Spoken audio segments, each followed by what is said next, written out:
Let's talk about him. The 2025 sports horror movie directed by Justin Tippings. Yes, Justin Tippings, not Jordan Peele. Both names starts with J, so I can see how you can get mistaken by that, or, look at any poster where it just pretty much plasters Jordan Peele's name all over it, or the trailer where, again, it plasters Jordan Peele's name all over. You don't even know it's directed by Justin Tippings until the trailer's over and they show you directed by, and you go, oh, Justin Tippings, because they do not put that man's name on this whatsoever. This movie is about Cameron Cade, an up-and-coming football star who dreams of being the GOAT, and he's invited out by his favorite player and the GOAT of the NFL, or in this movie, I think it was like the USFF star, Isaiah White.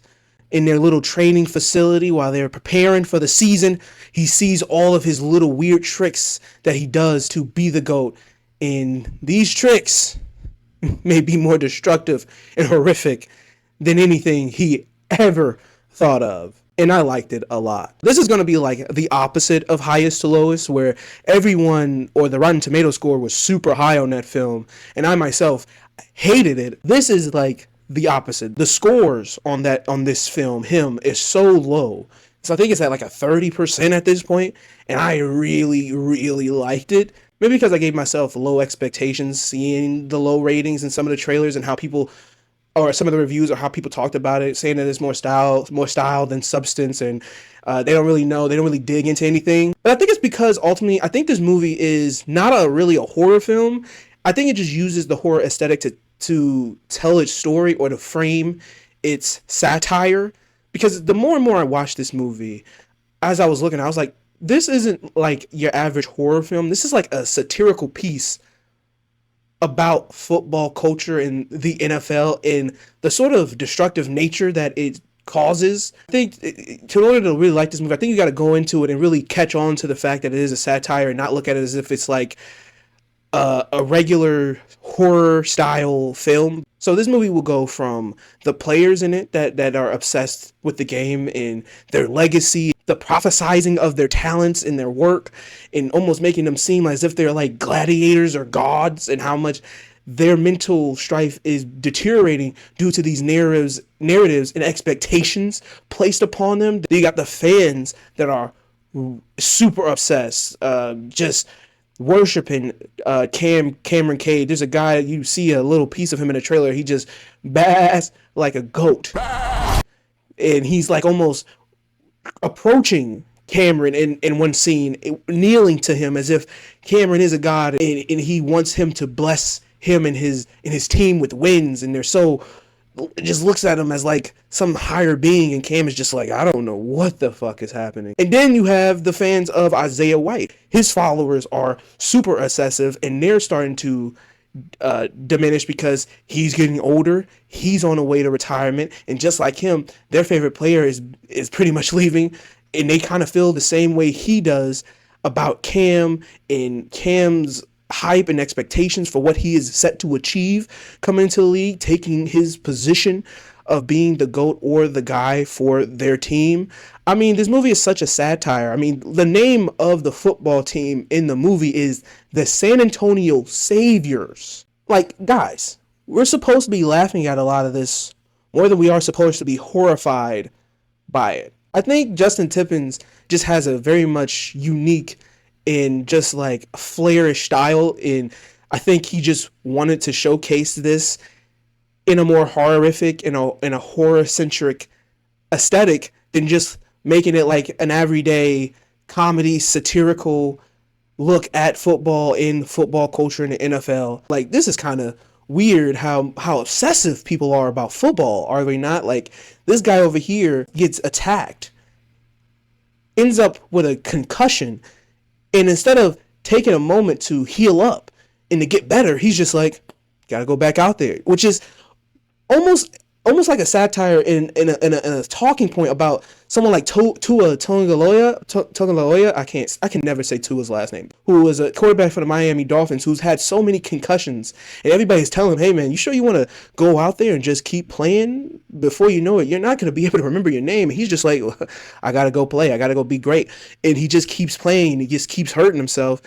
And he just keeps going back out there and giving football everything he has, even though it's kind of destroying his brain every time he goes out there, and he's just not thinking about that because he just has to play. And there's a line at the beginning of this movie that pretty much did bring me in and tell me that this was a satire, is when after Cam gets attacked by the little samurai goat-headed mascot thing that you see in the trailer, he is talking with a doctor who's telling him about the concussion in the brain hemorrhage or the brain damage that's been caused from this attack.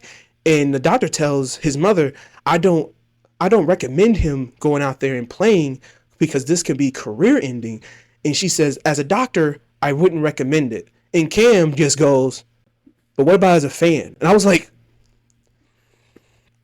okay, this is jokey. It's trying to be funny.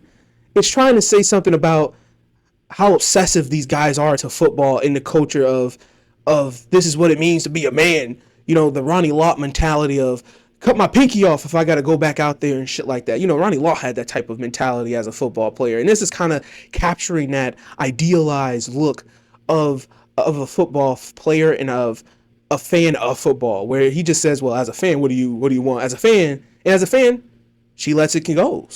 Because she's just as implicit in this ultimate culture of football, no matter what, even though it's damaging to the body. I want to see them play football. I want to see this guy win. I want to see him bring glory to my team. Because of this concussion that he's gotten from this attack, I think his lottery stock is a little bit down. Now these teams are questioning him and his abilities. And the NFL is kind of like that. I mean, you can go from being one of the top guys, but then you can end up being damaged goods. You get hurt like that before you even come into the NFL, they will just pass up on your ass. Marlon Wayans is great in this film. I think this is probably one of his best performances I've ever seen. He's kind of playing an amalgamation of Tom Brady and Antonio Brown. And Cameron Cade is almost supposed to be like the Patrick Mahomes type in this film, where he's the guy everybody is lauding to be the next up. And what really finalized my opinion on this being just the full-on satire of these things was the actual ending. That ending is so fucking goofy. This is definitely supposed to be somewhat of a horror comedy, and it's just directly saying fuck you to the NFL and going after them in their exploitations of young black athletic men and grooming them to believe that this is pretty much their only path in life. If they ain't got this football, then they ain't got nothing. Overall, I liked him. I really did. I really liked it. I found all the acting in it between Marlon Wayans, Julia Fox, Tyreek Withers, what's his name? Tim Heidecker is even in this movie, in case you need a little winky wink that this is a little bit of a comedy, because he is playing a comedic role in it. He's not playing it straight. He is playing a comedic role. I think a lot of the dialogue is good here. I think a lot of the structure of the story is a little unorthodox, but I was very much entertained, and I was interested the entire time trying to figure out what's going to happen next. For me personally, I'm giving him an 8 out of 10. I really, really like this movie, man. But hey, it has a 32% on Rotten Tomatoes, so there's a lot of people that's going to disagree with me.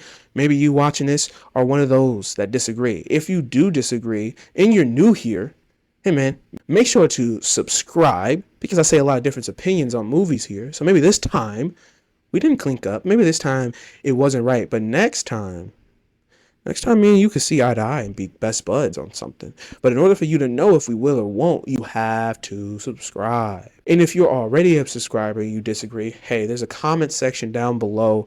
Let me know how you disagreed, what you disagree with me about, what you think should have been more going on in the film to make it better for you personally. And if you're new here and you liked everything, you made it this far in, and you like the film as well, you like my opinion, well then, hey, like and subscribe.